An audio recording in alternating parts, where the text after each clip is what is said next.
আমাদের বক্তব্য খুব পরিষ্কার, সিম্পলি বিএনপি এবং প্রশাসনকে বলছি, নির্বাচনের পরিবেশ তৈরি করবার জন্য যার যেখানে যতটুকু অবদান রাখবার সুযোগ আছে, দায়িত্ব আছে, দয়া করে সেই দায়িত্ব পালন করবেন।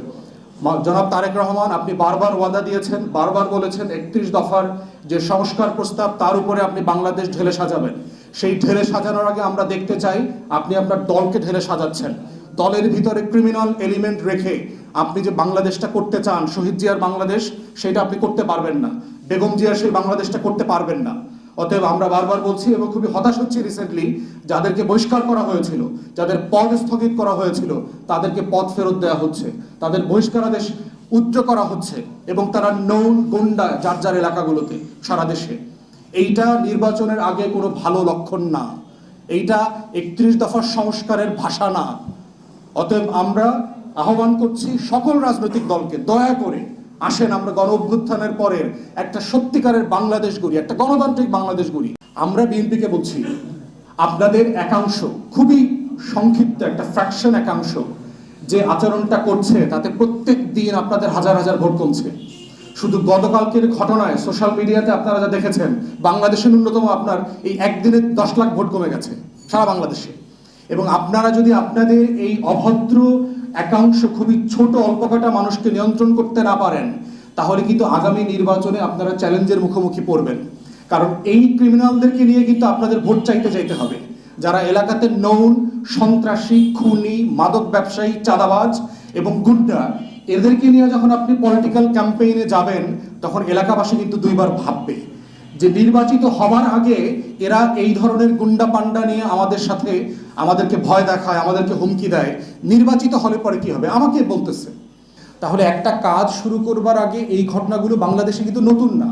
পদ্মা সেতু বিখ্যাত ঘটনা, আপনারা জানেন কিভাবে ওয়ার্ল্ড ব্যাংক এই প্রজেক্ট থেকে ব্যাকড্রপ করেছে এবং অন্যান্য এলাকাতে সেতু নিয়ে যে কাজগুলো হচ্ছে এখন ডেভেলপমেন্ট ওয়ার্কিং, এগুলো কমন কাজ। আমরা চাই কেউ না কেউ তো ব্যবসা করবে, কোনো না কোনো ঠিকাদার তো এখানে ইট বালু দেবে, সেটা রেগুলার প্রসেসে হোক, ব্যবসায়িক নিয়মে হোক, সরকারের আইন মেনে হোক। একটা কাজ মাঠে আসার আগেই যদি কোম্পানিগুলোকে অ্যাপ্রোচ করা হয়, তাদেরকে বলা হয় যে ইট আমার কাছ থেকে নিতে হবে, আমি আপনাকে 500 শ্রমিক সাপ্লাই দিব, এই এজেন্সিটা সাবকন্ট্রাক্টটা আমাকে দেবেন, এটা যে কোনো বিদেশি কোম্পানির জন্য মানে খুব পীড়াদায়ক, তাদের জন্য এটা তারা নিরাপত্তা সংকটে ভোগেন। তো ঠিক সেই কথাগুলোই বলেছি। আপনারা যারা আমার বক্তব্য শুনেছেন, আমি কোনো দল, কোনো ব্যক্তি, কাউকে আমি সেখানে মেনশন করি নাই। কিন্তু তারপরে দেখেন, আমি ফিরে আসার পরে আমার উপরে একদম ভিডিও ফুটেজ দেখেছেন যে আমাকে রীতিমতো ঘুষি মারার চেষ্টা করা হয়েছে। কারোর নাম বলা হয় নাই, কোনো দলকে মেনশন করা হয় নাই। আমি রাষ্ট্রের পক্ষ থেকে একটা ডেভেলপমেন্ট, একটা উন্নয়নের কাজের সহযোগিতা চাইলাম এলাকাবাসীর কাছে। সেইটাকে কেন্দ্র করে যে হেনস্থা ক্রিয়েট করা হয়েছে, এবং এইটা শুধু আপনারা গতকালকে দৃশ্যমান দেখেছেন, আমি গত 2 মাস থেকে এটা রেগুলার বেসিসে অভিজ্ঞতা শিকার হচ্ছি।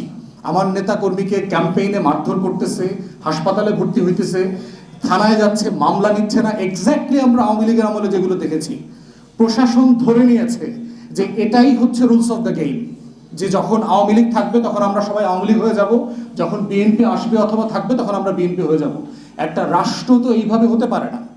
গত বছরের লড়াইটা কিন্তু এই জন্য ছিল যে আমরা রাষ্ট্রকে রাষ্ট্র বানাতে চাই, আমরা দেশের মানুষের ন্যূনতম সাংবিধানিক অধিকার নিয়ে বাঁচতে চাই, সবাই লেভেল প্লেইং ফিল্ডে কাজ করবে।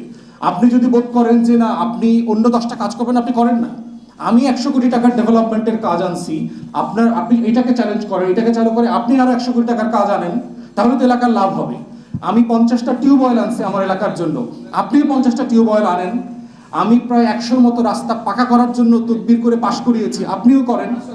আমিও 60-70টা কাঁচা রাস্তায় ইট বসানো, সোলিং বসানোর জন্য চেষ্টা করছি, আপনিও করেন। আমি প্রায় 150-র মতো মসজিদ, মাদ্রাসা, মন্দির, শ্মশান ঘাটের জন্য তহবিল এনেছি, আপনারাও করেন। তাহলে আমরা তো এই কম্পিটিশন, মেধার কম্পিটিশন, ন্যায্যতার কম্পিটিশনের পলিটিক্সটা করতে চাই, যেই কম্পিটিশনে গেলে সবাই বেনিফিটেড হবে, এলাকা বেনিফিটেড হবে, পুরো জেলা বিভাগ বেনিফিটেড হবে। 6 লেনের রাস্তা করলে ভাই আমার বাড়ি তো ওইখানে না, কিন্তু পুরো জেলা তো বেনিফিটেড হবে। এবং আমরা এখন মিরগঞ্জ সেতুকে নিয়ে ইতিমধ্যে তদবির করছি, সেতুর 2 পার পাকা করে দিয়ে পর্যটন কেন্দ্র করা যায় কিনা। এটা নিয়ে ইতিমধ্যে আমরা মাননীয় উপদেষ্টাদের সাথে কথা বলছি, ইঞ্জিনিয়ারদের সাথে কথা বলছি। তাহলে দেখবেন একই বাজেটে সামান্য 10, 20, 50 কোটি টাকা হেরফের করলে আপনি এখানে বিশাল পর্যটন কেন্দ্র করতে পারবেন নদীকে ঘিরে। সারা দুনিয়াতে এটা আছে, যারা বাইরে গেছেন, ইউরোপ, আমেরিকাতে, ইভেন চায়নাতে গেছেন, আপনারা দেখবেন নদীকে কেন্দ্র করে হাঁটার জায়গা, দৌড়ানোর জায়গা, বসার জায়গা, পরিবার নিয়ে পার্কে গিয়ে একটু সময় কাটানোর জায়গা, এবং এটাকে কেন্দ্র করে হাজার হাজার মানুষের জব তৈরি হওয়ার সুযোগ আছে। সেটা নিয়ে আমরা কাজ করছি। তাহলে যাদের জন্য, যে এলাকার জন্য কাজ করছি, সেই এলাকাতে বসে রাজনৈতিক পদ পদবি ব্যবহার করা মানুষরা আমাদের সাথে যে আচরণ করছে,